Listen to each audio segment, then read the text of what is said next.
Okay, mail time with Mr. Tear. So we have package from UPS. So let's see. This is my NBA cards order. Our first, so sa US is protected talaga yung mga cards like this one. So let's check sinong card to.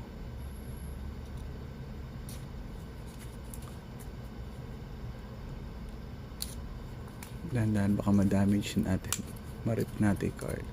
So our first card is, oh, we have Bogdanovic.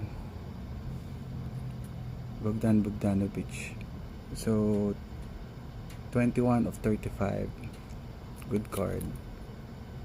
I think this is not a rookie card.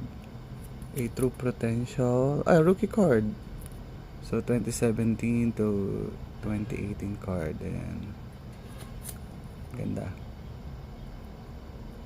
Si Bogdanovic.